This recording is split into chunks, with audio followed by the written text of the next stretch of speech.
Hey everybody, welcome inside the sit down on CBS Local. Ryan Mayer now pleased to be joined today by Willy T. Ribs, the newest member of the Superstar Racing Experience Racing Series coming to CBS Sports Network next summer, July, in the course of 2021. Willy T, first off, thanks for joining me today. How are you?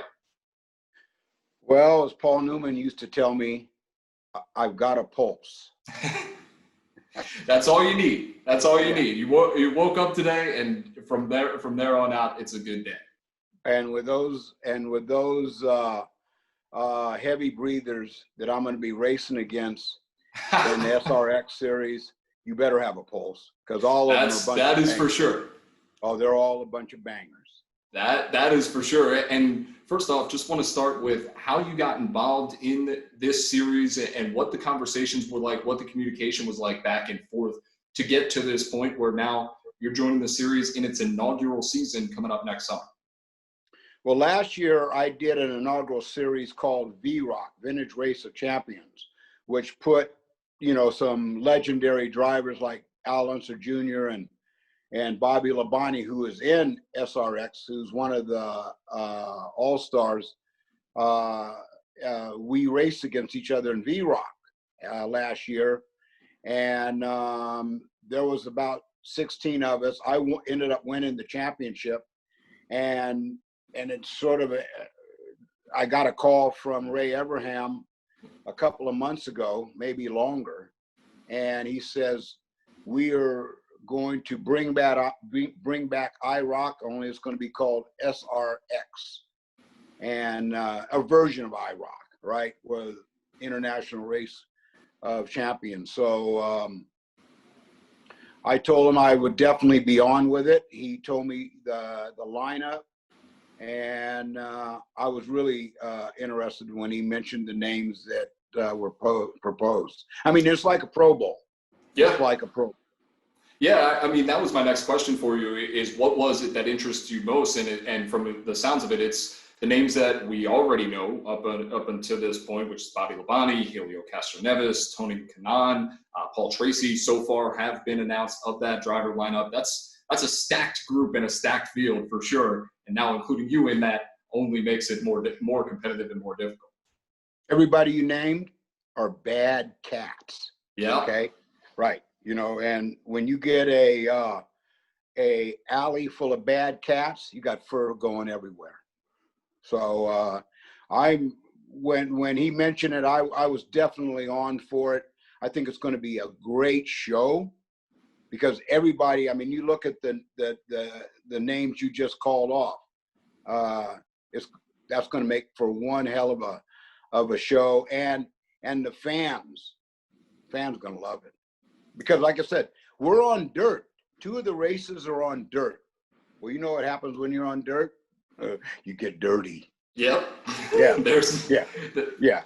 get dirty. Yeah. And especially with that crew, I imagine there's going to be some sparks flying. I'm just curious that the guys that I mentioned there, have you had a chance to talk to any of them? Has the trash talk or the banter kind of started already, or just a little bit too early before summer of next year? No, it's the cake is just now going in the oven. So and I'm getting a hold of my buddy Sugar Ray Leonard. Leonard and I've been friends for 40 years almost. Leonard's going to get me in the gym, get me in good shape, and then I'm going to call out some Uncle Bobby, as in Unser. All right, he'll be in a weird wheelchair on the side of the track with me. So no, it's going to be a classic series. And part of this, as you mentioned, is the fun and the driver personalities for these fans. And one of the other things that Ray Evernham mentioned when he was announcing the series is, we're going to take this to tracks that maybe some of the casual fans aren't going to know. As a San Jose native and a California native, is there any tracks out there in California that you want to see this series come to during the course of summer of next year? Well, I haven't been in San Jose, California so long, I don't know what it looks like anymore. I live in Texas on a ranch, and the property I live on is big enough where you can walk down to your mailbox naked as a jaybird, and only thing that sees you is the squirrels and deer. So I do know that there's going to be some new tracks. I think that's great because maybe we'll all be starting fresh. Yep. Fresh on new terrain, which will make it even more competitive. And from your perspective, now you personally, your story is one that some of the younger race fans that may be tuning into this haven't had the opportunity to know or learn that much about. And you have had this documentary, Uppity, come out on Netflix this year that takes audiences through that entire story and all that you went through coming up in racing. And from your perspective, I'm curious how that project came together and what the lessons or what some of the takeaways were that you wanted people to have after watching the film. Well, it kicked, actually, it was my piece in the documentary, The Racing Life of Paul Newman. I did a lot in that film. After that was done, Adam Carolla and Nate Adams called me and said, we've got a lot of feedback on just what you did, and there's a lot of interest from people to hear what happened in your career. And I said to them, well, on one condition, we tell the whole truth and nothing but the truth. And I told them, I said, there's going to be some people that are butthurt, but as my grandpa used to say on the ranch, that's what butts are for. Butts are for getting hurt. Exactly, and there's no question that the film goes through the full truth of your experience. Oh, it was the good, the bad, and the ugly, and the response that I've gotten worldwide has been phenomenal. And as a matter of fact, I just signed a deal that Showtime is going to do a 4-year series, 10 episodes a year based on Uppity. Well, that's fantastic news, A, for you, congratulations, but also B, staying within the Viacom CBS family as well with Showtime being one of our partnerships there. So I'm really excited to see that series when that comes to life as well. And for you, as someone that broke barriers within this sport, right? The first to test and then race at the Indianapolis 500, also the first to test a Formula One race car. I'm curious, as you look at the sport today versus where it was in the early 90s when you were testing for Indy, when you were testing a Formula One car, what have you seen in terms of the progression or the lack of progression when it comes to racing and diversity and the opportunities therein?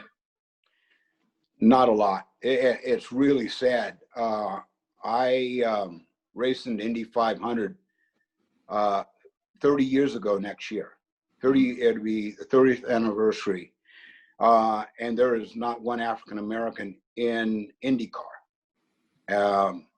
There was only one other driver after me. It's sad. I mean, really sad. Formula One, Bernie Ecclestone, brilliant. He saw a great talent by the name of Lewis Hamilton, and Bernie made sure Lewis Hamilton was in Formula One and stayed in there. With, Ron Dennis kicked it off. Ron Dennis nurtured Lewis along, made him Formula One world champion in a McLaren before Lewis went to Mercedes, and now he's the greatest on the planet. So there is diversity in Formula One, not just Lewis, but drivers from South American countries and Mexico. So, of course, NASCAR has got African-American driver by the name of Wallace, no relation to George, but they're making progress. IndyCar, unfortunately, has stalled. And one of the things I found interesting within the documentary is the different levels of barriers for entry, right? Of course, part of it at the time was just the general attitude of the racing world towards African Americans. But another part of it, of course, is money and backing, and that comes with a different level of issues in and of itself. So I'm just curious, as we move forward here, how do we try to improve that? How does IndyCar, how does Formula One, how does NASCAR look to improve that going forward and give more opportunities to these drivers? Well, I mean, my career was up and down, but I was good enough to keep it up, even with struggles. I mean, I won a lot of races for Roush and Trans Am. I won races for Dan Gurney and IMSA. Of course, I won overseas and open wheel and Formula Ford. But if it wasn't for Bill Cosby, I would have never been in IndyCar. I wouldn't have been in Indy 500, despite what's happened in Bill's career. If it wasn't for him, I would have never been in Indy 500. He pushed it in, and it's going to take individuals who have that kind of resource, like LeBron James, for example, or MJ. They have got to, and they don't have to. They don't have to do a damn thing. But if the sport is going to move forward, then it's going to take capital of color, right? Capital of color, and then it will happen. Now, one of the people that you mentioned a little bit earlier, you mentioned Sugar Ray Leonard and your relationship that you had with him, also a special relationship with Muhammad Ali, the now late Muhammad Ali. You were friends with him, then his promoter, Don King, was also your promoter later on. And I'm just thinking on all that he has given us in terms of the great quotes directly from his mouth. But for you, what was the greatest piece of advice or the greatest memory that you got from Ali during the course of your career? You know, I met Ali in London in 1977. It was sort of arranged by the press over there, and he took me under his wing. And his advice, he knew what I was going to be up against. I mean, he knew. I was a young kid. I was 21 years old, and he reminded me every time I was around him about tough. You must be resolved. One of the greatest things about Ali is not just his prowess in the ring and how great a fighter he was, but his character. He was a very tough man, and he emphasized you must not show pain. You do not show pain. If they're hurting you, don't let anybody see it. And toughness. And through my relationship, I mean, I was around a lot of fighters, and Ray Leonard and I became friends, and you know, I'll be calling Ray to get me in shape for what we're getting ready to do. And there's, you know, of course, there's money on the line. Sure. There's a big payday to whoever wins that championship. You know, and my dad used to say, romance without finance is a nuisance. Well, and on top of that, a competitive person like yourself, you have to be in these cars and driving at these speeds. So I know that you want to come out on top with the victory and have bragging rights over some of the rest of these guys that you mentioned before are bad cats. I'm curious, are we going to see the Ali shuffle on top of the car after a victory? Is that going to happen? If I win, now I'm going to need a step ladder to get up on the car. Because in the old days, I mean, I could leap up on, right, from the ground. I can't do that anymore. When I won at Indy last year, the V-Rock race at Indy, I got up on that car and my legs moved 3 times and they locked up. I had to get off. I was so embarrassed. I said, help me down, please. Get me off this car. But I will do it as best I can. That's all we can ask for. That's all we can ask for. And that personality, I'm really excited to see you, Willy, competing in this series. thank you so much for taking the time today. I know you got a busy schedule. Congratulations on the projects, from the documentary to Showtime, everything that you got coming your way. Absolutely deserved. Thanks so much, and enjoy this as we come I'll up to see summer you soon. 2021. Damn right, baby. The best is yet to come. All right.